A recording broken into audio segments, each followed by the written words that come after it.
Hello everyone, this is Alex Ipatov, and this is video number 9 of the series on Rook Endgames.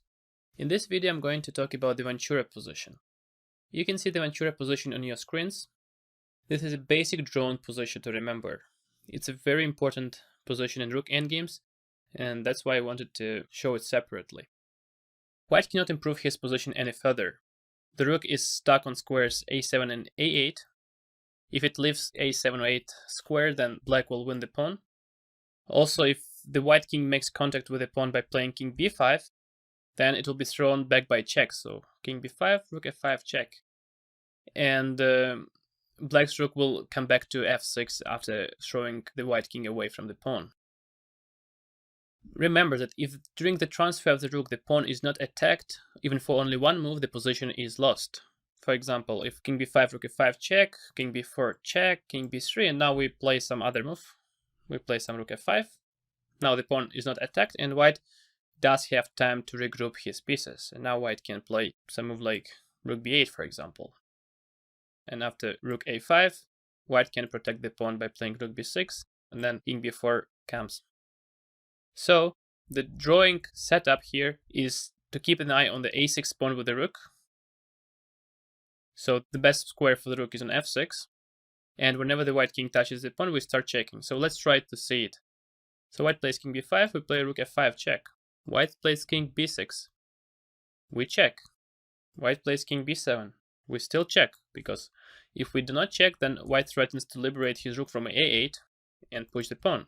So we don't have time. First, we need to throw the white king away from the pawn. So we keep on checking this. Now white threatens rook a7.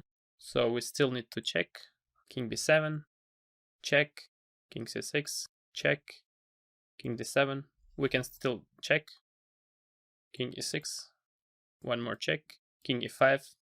Now we have to be careful because white threatens to play rook g8 check and king takes f6. So now we just wait on the 6th rank. We should keep an eye on this pawn, as I had already said. If we leave the 6th rank and if the white's pawn is unattacked, then white will have time to liberate his rook from a8. So if we play something like rook f1, then white can play something like rook c8, for example. And after rook a1, rook c6. And the rook on c6 is better placed than on a8. And now white threatens to come closer with the king and push the a pawn. So if white plays king e5, we just wait on the 6th rank and we keep the white's rook on a8 passive. If white makes check, we go to g6. We just wait. If white plays king d5, we can go back. If white goes there, we can make some checks and we will come back to f6. b6, this, check, king c3, and we go back to f6. After the white king is thrown away from the pawn, we go back to the 6th rank and we keep an eye on the a6 pawn in order not to let the white rook go out from a7, a8 squares. It should stay there. And white cannot improve his position any further. Now let's take a look at one more example. This is a bit more complex example. The Vancura position hasn't taken place yet. The rook is still not on f6.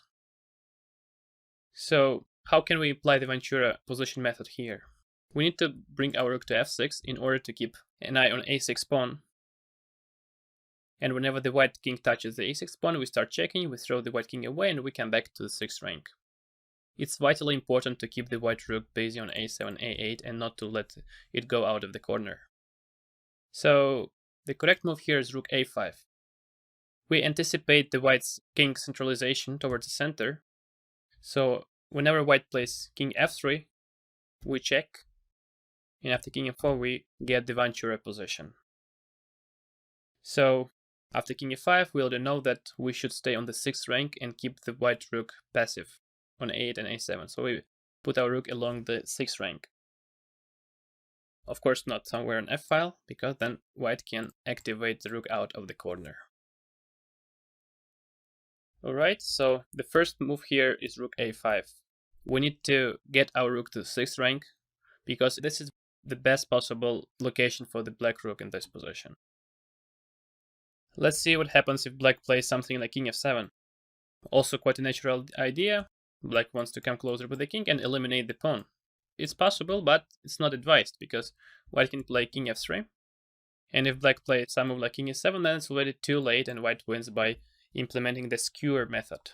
Now white threatens rook h8, followed by the rook h7 check and winning the rook, for example. Now it's too late for black to go back. As we remember from the video on the skewer, the best squares for the black king are g7, h7, but in this position black runs out of one tempi and he loses because of this. And white wins the rook. So if black plays king f7, king f3, black can't play king e6 or king e7. The black king should stay on the f and g or h file. For example, rook a4, then white can play king e3. White's idea is pretty simple, to bring the king closer to the a pawn and liberate the rook out of the corner. So, as we already know, the black king cannot come closer because of the skewer method, so it has to remain on g7, f6, f7, h7 all the time in order to meet a7 by king g7 or king h7. White would come closer with the king, black would wait, king c3, king b4, and so on. So that would be dangerous to play king f7 on the first move. That's why the correct move is rook a5, with the idea to bring the rook to the 6th rank, the Vancura position. So rook a5, king f3, rook f5, king e4, rook f6, and the drawish setup is on the board. The rook stays on the 6th rank, keeping an eye on the a6 pawn. Whenever white plays a7, we get to this position, and we keep our king on g7, h7 squares and rook on the a file. Whenever the white king gets into the contact with the pawn, we start checking from behind, and we throw the white king away from the a pawn, and we go back to the a file. So this is what happens in case of a7. In case if white gets his king to b5 without playing a7, then we just wait on the 6th rank. Whenever it goes to b5, we start checking and we throw the white king away from the pawn and we come back to f6. We should always keep an eye on a6 pawn. Either we check the white king and throw it away, either we stay on the 6th rank. We should never let the white rook out of a8. So that was the video on Vancura position. Thank you for watching. It was Alex Ipatov.